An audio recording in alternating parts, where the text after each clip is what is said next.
Social post ప్రేక్షకులకి స్వాగతం. నేను doctor Anil Kumar Bachu, certified financial planner. ఈ మధ్యలో అందరికీ కూడా హెల్త్ ఇన్స్యూరెన్స్ పాలిసీ అనేది క్వైట్ కామన్ అయిపోయింది. అందరూ తీసుకుంటున్నారు. మంచి విషయం. ఎందుకంటే ప్రతి ఒక్కరికి ఉండాల్సిన పాలిసీ ఏంటంటే హెల్త్ ఇన్స్యూరెన్స్ పాలిసీ. బట్ ఇంకొక దాంతో పాటు మీరు తీసుకుంటే ఒక అడిషన్ మనం చూస్తా ఉంటాం. వెదర్ హెల్త్ పాలిసీతో పాటు ఆర్ టర్మ్ లైఫ్ పాలిసీతో పాటు, ఇన్స్యూరెన్స్ పాలిసీలతో పాటు, లైఫ్ ఇన్స్యూరెన్స్ పాలిసీలతో పాటు ఒక యాడ్ ఆన్‌గా ఒక పాలిసీ వస్తుంది. దాని పేరే క్రిటికల్ ఇల్‌నెస్ పాలిసీ అన్నమాట. ఇది క్రిటికల్ ఇల్‌నెస్ అంటే ఏంటి? అది ఎలాంటి కండిషన్స్‌లో తీసుకోవచ్చు? స్టాండ్ అలోన్‌గా తీసుకోవచ్చా? ఆర్ ఎగ్జిస్టింగ్ అదర్ కొత్తగా పాలిసీ తీసుకునేప్పుడు దానికి ఒక యాడ్ ఆన్‌గా తీసుకోవచ్చా? ఏది బెటరు? అసలు క్రిటికల్ ఇల్‌నెస్ పాలిసీ ఎందుకు అవసరం? ఎవరికి అవసరం? ఎటువంటి సిట్యుయేషన్‌లో కవర్ అవుతుంది? అనే విషయాలు మనం ఈ వీడియోలో తెలుసుకుందాం. సో ఫస్ట్ క్వెషన్ వచ్చేసి క్రిటికల్ ఇల్‌నెస్ అంటే ఏంటి? సో క్రిటికల్ ఇల్‌నెస్ అంటే ఎనీథింగ్ విచ్ ఏమంటారు ఎఫెక్ట్ అయ్యే మేజర్ డిసీజెస్ ఏవైతే ఉన్నాయి, క్యాన్సర్సే అనుకోండి, హార్ట్ డిసీజెసే అనుకోండి, డయాలిసిస్ లాంటి కిడ్నీ ప్రాబ్లమ్స్ లాంటివి అనుకోండి, లివర్ ప్రాబ్లమ్స్ అనుకోండి, ఇంకా మేజర్ అదర్ బ్రెయిన్ ప్రాబ్లమ్స్ ఇష్యూసే కానియండి, ఏవైతే లైఫ్ థ్రెటనింగ్ డిసీజెస్, ఈ వేటికైతే ఎక్స్టెండెడ్ పీరియడ్ ఆఫ్ హాస్పిటలైజేషన్ అవసరం వస్తుందో, ఎక్కువ రోజులు హాస్పిటల్‌లో ఉండాల్సి వస్తుందో, ఎక్కువగా పెద్ద ట్రీట్మెంట్ అవుతుందో, పెద్ద ఖర్చు అవుతుందో, అవే ఒక కొన్ని కంపెనీ టు కంపెనీ మారతాయి. ఒక 30-40 రకాల, 45 వరకు ఈ రకాల డిసీజెస్, క్రిటికల్ ఇల్‌నెస్ డిసీజెస్ ఉన్నాయన్నమాట. ఈవెన్ కొన్ని ఆటో ఇమ్యూన్ కండిషన్స్ కూడా కవర్ అవుతాయి. సో ఈ 40 ఏవైతే డిసీజెస్ ఉన్నాయో ఇవి వచ్చినప్పుడు మరి హెల్త్ ఇన్స్యూరెన్స్ పాలిసీ ఎందుకు? ఇది ఇంకో పాలిసీ ఎందుకు? సెపరేట్ పాలిసీ ఎందుకు అని అందరూ అడుగుతా ఉంటారు. హెల్త్ ఇన్స్యూరెన్స్ పాలిసీ వచ్చేసి ఈ డిసీజెస్‌కి ట్రీట్మెంట్‌కి కవర్ అవుతాయి. బట్ ఈ ట్రీట్మెంట్స్ యూజువల్లీ ఏంటంటే 3, 4 లక్షలు సరిపోదు. మినిమమ్ ఒక 5-50 లక్షల వరకు ఖర్చయ్యే ప్రాబ్లమ్స్ ఈ డిసీజెస్. ఇవి అందరికీ రాకపోవచ్చు. వచ్చినప్పుడు మాత్రం చాలా ఇబ్బందులు పెడతాయి.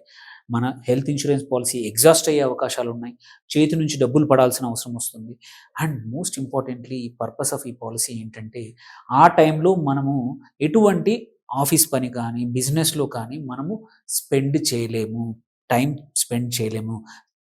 దేర్‌బై మన సంపాదన అనేది ఆగిపోతుంది. సో, ఇన్‌కమ్ అనేది ఆగిపోయే అవకాశాలు చాలా ఉన్నాయి. 3-6 నెలలు పడుతుంది మోస్ట్ ఆఫ్ దీస్ ట్రీట్మెంట్స్‌కి బయటపడడానికి. మళ్ళీ నార్మల్ అయ్యి వర్క్ చేసుకోవాలంటే తక్కువలో తక్కువ 6 నెలలు పడుతుంది. అలాంటి టైంలో ఫైనాన్షియల్‌గా ఆల్రెడీ హాస్పిటలైజేషన్ ఖర్చు, దాని మీద నుంచి ఎటువంటి ఇన్‌కమ్ లేకపోవడం వల్ల మన సేవింగ్స్ అన్నీ ఎవాపరేట్ అవ్వచ్చు. కుటుంబాల పైన భారం పడి అందరి ఆరోగ్యాలు దెబ్బతినొచ్చు. అందరి మానసికంగా కూడా, ఫైనాన్షియల్‌గా కూడా చాలా ఇబ్బందులు ఎదుర్కొనే అవకాశాలున్నాయి. అలాంటి టైంలో మనల్ని కాపాడేదే ఆ క్రిటికల్ హెల్త్ ఇన్స్యూరెన్స్ పాలిసీ అన్నమాట. ఈ క్రిటికల్ హెల్త్ ఇన్స్యూరెన్స్ పాలిసీ ఎలా తీసుకోవచ్చు? ఎలాంటి కండిషన్స్‌లో ఉంటాయి? ఎక్కడెక్కడ ఉంటాయి? ఒకటి, క్రిటికల్ ఇల్‌నెస్ చాలా మటుకు అందరూ ఎక్కువగా కవర్ అయ్యి తీసుకునేది ఐదర్ వాళ్ళ హెల్త్ ఇన్స్యూరెన్స్ పాలిసీ కానీ, ఆర్ వాళ్ళ లైఫ్ ఇన్స్యూరెన్స్ పాలిసీకి ఒక యాడ్ ఆన్‌గా చాలామంది తీసుకుంటూ ఉంటారు. విచ్ ఈస్ కామన్ అండ్ మంచిదే.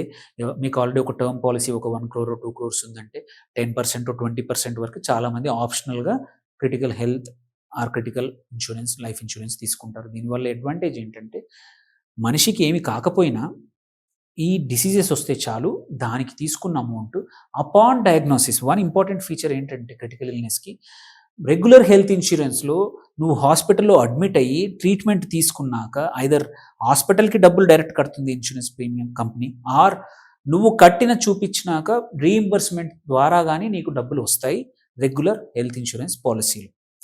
వేరాజ్ ఇక్కడ ట్రీట్మెంట్ నీ ఇష్టం. నువ్వు ఎలా చేయించుకుంటావు అనేది నీ ఇష్టం. ఒక ప్రాబ్లమ్ ఈ క్రిటికల్ ఇల్‌నెస్‌లో ఏదైనా సరే మనం డయాగ్నోస్ అయితే చాలు. ఆ డయాగ్నోసిస్ రిపోర్ట్ మనం హెల్త్ ఇన్స్యూరెన్స్ కంపెనీ ఆర్ ఎక్కడ ఏ కంపెనీ నుంచి అయితే పాలిసీ కొంటున్నామో ఆ కంపెనీకి చూపిస్తే చాలు. ఆన్ డయాగ్నోసిస్ మీకు ఎంత కవర్ ఉందో అంత కవరు డబ్బులు వస్తాయి. తర్వాత మీ ఇష్టం. మీరు సొంత పాకెట్‌లోంచి పెట్టుకుంటారా? మీ కంపెనీ హెల్త్ ఇన్స్యూరెన్స్‌తో పెట్టుకుంటారా? మీ పర్సనల్ హెల్త్ ఇన్స్యూరెన్స్‌తో ట్రీట్మెంట్ చేసుకుంటారా? అనేది మన ఇష్టం. ఈ డబ్బుల్ని మనం ఆ లాస్ ఆఫ్ టైమ్‌కి రికవర్ అవ్వడానికి, మెంటల్ పీస్, ఇంకొక ఫైనాన్షియల్‌గా ఇంకొక ప్రాబ్లమ్ అడిషనల్‌గా ఆలోచించకుండా ఉండడానికి ఈ క్రిటికల్ ఇల్‌నెస్ నుంచి వచ్చే డబ్బుల్ని వాడుకోవచ్చనమాట. సో మేజర్ అన్ని రకాల డిసీజెస్ అన్నీ కూడా ఆర్గాన్ ట్రాన్స్‌ప్లాంట్ కానీ, మల్టిపుల్ స్క్లెరోసిస్ కానీ, స్ట్రోక్స్ కానీ, కిడ్నీ ఫెయిల్యూర్ కానీ, ఇవన్నిటిని కూడా క్రిటికల్ హెల్త్ ఇన్స్యూరెన్స్ పాలిసీలు కవర్ చేస్తాయి. సో ఇవి దీనివల్ల ఏంటంటే పెద్ద ప్రాబ్లమ్స్ నుంచి మనం దూరంగా ఉండొచ్చు. ఈవెన్ కీమోథెరపీ లాంటి, ఇమ్యునోథెరపీ లాంటి క్యాన్సర్ వాటికి ట్రీట్మెంట్స్ కూడా ఇవి కవర్ చేస్తూ ఉంటాయన్నమాట. వాటిని కూడా చేసుకోవచ్చు. సో, ఇక్కడ నేను చెప్పినట్టు డయాగ్నోసిస్ మీదనే డబ్బులు ఇస్తారనమాట. ఒకేసారి లంసమ్ అమౌంట్ వస్తుంది. ఎంత సమ్ ఇన్ష్యూర్డ్ అంత. సో, దీని నుంచి మీ ఇష్టం. మన మెడికల్ కేర్‌కా, లైఫ్ స్టైల్ చేంజెస్‌కా మీ ఇష్టం, దేనికైనా వాడుకోవచ్చు. దీంట్లో ఏంటంటే కొన్ని స్టాండ్ అలోన్ పాలిసీలు కూడా ఉన్నాయి. ఐసీఐసీఐ ఆఫర్ చేస్తుంది. నీవా, బూపా ఆఫర్ చేస్తుంది. Most of the health insurance companies stand alone critical health పాలిసీలు కూడా ఆఫర్ చేస్తా ఉన్నాయి. సో, దీంతో అడ్వాంటేజ్ ఏందంటే మీ రెగ్యులర్ పాలిసీనేమో హెల్త్ ఇన్స్యూరెన్స్ ద్వారా చేసుకోండి. అడిషనల్‌గా ఇట్లాంటి పెద్ద ప్రాబ్లమ్స్ వచ్చినప్పుడు వీటిని తీసుకోవచ్చు. సో, ప్రీమియమ్స్ కూడా కొంచెం ఏజ్‌ని బట్టే సేమ్ ఇక్కడ కూడా ఎంట్రీ ఏజ్ తక్కువున్నప్పుడు ప్రీమియం తక్కువుంటుంది. ఏజ్‌తో పాటు ప్రీమియమ్స్ పెరుగుతాయి ఇక్కడ కూడా. అదే లైఫ్ ఇన్స్యూరెన్స్ దగ్గర తీసుకుంటే మాత్రం ఏ ప్రీమియం అయితే ఫిక్స్ అవుతుందో అదే ప్రీమియం ఎప్పటికి కంటిన్యూ అవుతుంటుందన్నమాట. So, some of the example పాలిసీలు తీసుకుంటే ఐసీఐసీఐది లొంబార్డ్‌ది క్రిటిషీల్డ్ అని ఉంది. Well covered 92 major illnesses are covered అనమాట. సో, ఇది కూడా మంచి policy. So, maximum sum issued వచ్చేసి 40,00,000 ఇక్కడ. సో, 40,00,000 కవర్ వరకు తీసుకోవచ్చు. దాని తగ్గట్టు మన ఏజ్‌ని బట్టి ప్రీమియం పే చేయాలి మనం. ఇంకోటి హెచ్‌డీఎఫ్‌సీలో కూడా, ఎర్గోలో కూడా క్రిటికల్ కేర్ పాలిసీ ఉంది. ఇక్కడ కూడా ఒక మేజర్ 15 రకాల డిసీజెస్ 50,00,000 వరకు కవరేజ్ ఉంది దీంట్లో. సో, మళ్ళీ అప్ టు 45 ఇయర్స్ వరకు ఎటువంటి హెల్త్ చెకప్ లేకుండా క్రిటికల్ ఇల్‌నెస్ ఇస్తారు. సో, ఒక డిక్లరేషన్ ద్వారా. సో, ఎటువంటి ఇబ్బంది లేకుండా పాలిసీ కూడా తొందరగా ఈజీగా తీసుకోవచ్చు.